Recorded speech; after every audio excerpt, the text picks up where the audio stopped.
मला तुमच्यासाठी स्वयंपाक करायला वेळ नाही. सुनेने सासू सासऱ्यांचं स्वयंपाकघर वेगळं केलं. पण सासूने असा हिशोब मांडला की अवघ्या 8 दिवसात सुनेला रडू कोसळले. ही कथा अशा एका मॉडर्न आणि कामचुकार सुनेची आहे, जिला वाटायचं की सासू सासरे म्हणजे फक्त एक ओझं आहे. जेव्हा सुनेने आपला स्वार्थ साधण्यासाठी घराचे तुकडे करायचा प्रयत्न केला, तेव्हा एका हुशार सासूने न भांडता तिला तिच्याच जाळ्यात कसे अडकवले, याचा हा एक अतिशय भन्नाट आणि डोळे उघडणारा प्रसंग आहे. सुमनताई या एका मध्यमवर्गीय घरातील अत्यंत समजूतदार सासू होत्या. त्यांचा मुलगा अविनाश आणि सून प्रिया दोघेही चांगल्या IT कंपनीत नोकरीला होते. प्रियाचा पगार चांगला होता, पण तिला एकत्र कुटुंबात राहण्याचा प्रचंड कंटाळा होता. तिला वाटायचे की ती कमवती आहे, त्यामुळे तिने घरातले कोणतेही काम करू नये.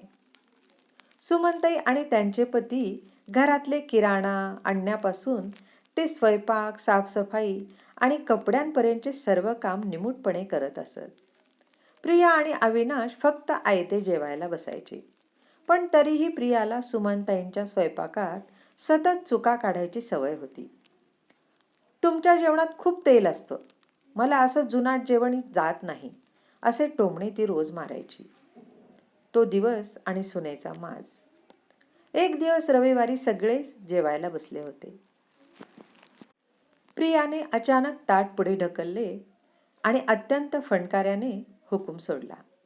आई, हे रोजचं तेलकट जेवण माझ्याने खाल्लं जात नाही आणि ऑफिसमधून आल्यावर मला तुमच्या दोघांसाठी वेगळा स्वयंपाक करायला अजिबात वेळ नाहीये. त्यामुळे मी एक निर्णय घेतलाय. उद्यापासून माझा आणि अविनाशचा स्वयंपाक मी वेगळा करणार आहे. तुम्ही आणि बाबा तुमचा स्वयंपाक वेगळा करा. आपण किचन वेगळे करूया. मला माझं प्रायव्हेट लाईफ जगायचं आहे. अविनाशने तिला थांबवण्याचा प्रयत्न केला, पण प्रिया ऐकायला तयार नव्हती. तिला वाटले होते की आता सासूबाई रडायला लागतील आणि गयावया करतील.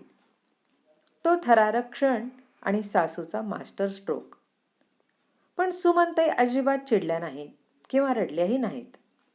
त्यांनी अत्यंत शांतपणे पाण्याचा ग्लास खाली ठेवला आणि चेहऱ्यावर एक मिश्किल हास्य आणत प्रियाला असे काही उत्तर दिले की प्रियाची बोलतीच बंद झाली. सुमनताई हसून म्हणाल्या, अगं वा प्रिया, हा तर खूपच उत्तम निर्णय आहे. तू कमवती आहेस, तुला तुझं स्वातंत्र्य हवंच. उद्यापासून तुमचं किचन आणि आमचं किचन पूर्णपणे वेगळं. पण सुनबाई, जर आपण वेगळंच राहायचं ठरवलं आहे, तर मग सगळ्याच गोष्टींचा हिशेब क्लिअर केलेला बरा, नाही का? प्रियाने कपाळाला आठ्या घालत विचारले, कसला हिशेब? सुमनताईंनी आपला हुकुमाचा एक्का बाहेर काढला आणि म्हणाल्या, बघ प्रिया, हे घर माझ्या आणि बाबांच्या मालकीचं आहे. जर तुम्ही आमच्या घरात वेगळे राहणार असाल, तर उद्यापासून या घराचं निम्म भाडं म्हणजे 20,000 रुपये दर महिन्याला तुम्हाला द्यावे लागतील. शिवाय लाईट बिल, गॅस सिलेंडर आणि तुमचा किराणा तुम्हाला स्वतःच्या पैशाने आणावा लागेल. सर्वात महत्त्वाची गोष्ट, उद्यापासून माझी कामवाली बाई तुमची उष्टी, भांडी किंवा कपडे धुणार नाही. कारण मी तिला फक्त माझ्या आणि बाबांच्या कामाचेच पैसे देईन. तुमची कामवाली तुम्ही स्वतः शोधा.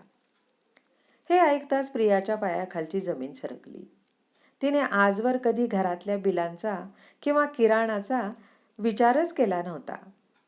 कारण सर्व काही सासू सासऱ्यांच्या पेन्शनमधून भागत होते. पण ती अहंकारात होती, त्यामुळे ती फणकाऱ्याने मंजूर आहे म्हणाली आणि स्वतःच्या रूममध्ये निघून गेली. कर्माचा फटका आणि सुनेची फजिती. दुसऱ्या दिवसापासून खऱ्या नाटकाला सुरुवात झाली. सुमनताईंनी स्वतःचा आणि सासऱ्यांचा स्वयंपाक करून किचन मोकळे केले. प्रिया ऑफिसमधून थकून भागून संध्याकाळी 7 वाजता घरी आली. घरात ना तिला चहा मिळाला ना आयते जेवण. तिला स्वतः बाजारात जाऊन किराणा आणावा लागला. ती घामाने डबडबून पोळ्या लाटायला उभी राहिली, तर पोळ्या करपल्या. रात्री 9 वाजेपर्यंत तिची कंबर मोडून गेली. दुसऱ्या दिवशी सकाळी उठल्यावर तिला दिसले की सुमनताईंच्या कामवालीने फक्त सुमनताईंचीच भांडी घासली आहेत आणि प्रियाची काल रात्रीची उष्टी भांडी तशीच सिंकमध्ये पडली आहेत. प्रियाला स्वतःच्या हाताने ती खरकटी भांडी घासावी लागली, ज्यामुळे तिला ऑफिसला जायला उशीर झाला आणि बॉसची बोलणी खावी लागली. अवघ्या 8 दिवसात प्रियाचे कंबरडे मोडले. तिच्या पगाराचा अर्धा हिस्सा भाडे, किराणा आणि हॉटेलच्या जेवणात उडाला. ती शारीरिक आणि मानसिकदृष्ट्या पूर्णपणे थकून गेली. 9व्या दिवशी रविवारी सकाळी सुमनताई हॉलमध्ये आरामात चहा पीत पेपर वाचत होत्या. तेवढ्यात प्रिया रडत रडत बाहेर आली. तिच्या डोळ्याखाली काळी वर्तुळे आली होती आणि केस विस्कटलेले होते. ती थेट जाऊन सुमनताईंच्या पायावर पडली आणि ढसाढसा रडत म्हणाली, आई, मला माफ करा. मी खूप मोठी चूक केली. मला नाही राहायचं वेगळं. तुम्ही दिवसभर घरात किती राबता आणि आमचे किती पैसे वाचवता याची मला आज जाणीव झाली. मला माझा तो मूर्खपणाचा निर्णय मागे घ्यायचा आहे. प्लीज मला पुन्हा आपल्या कुटुंबात सामावून घ्या. सुमनताईंनी हसून तिला उठवले आणि प्रेमाने जवळ घेतले. त्या दिवसापासून प्रियाने कधीच सासूचा अपमान केला नाही आणि ती अत्यंत गुण्यागोविंदाने घरात राहू लागली. खोट्या स्वातंत्र्याच्या आणि पैशांच्या अहंकारात सासूला कमी लेखणाऱ्या सुनेचा माज कायमचा उतरला होता. रसिक हो, अशाच हृदयस्पर्शी कथा ऐकण्यासाठी चॅनलला सबस्क्राईब करा. कथा पूर्णपणे ऐका. कथा आवडली तर लाईक, शेअर, हाईप करा. लवकरच भेटूयात पुढील कथा घेऊन. जय श्रीराम.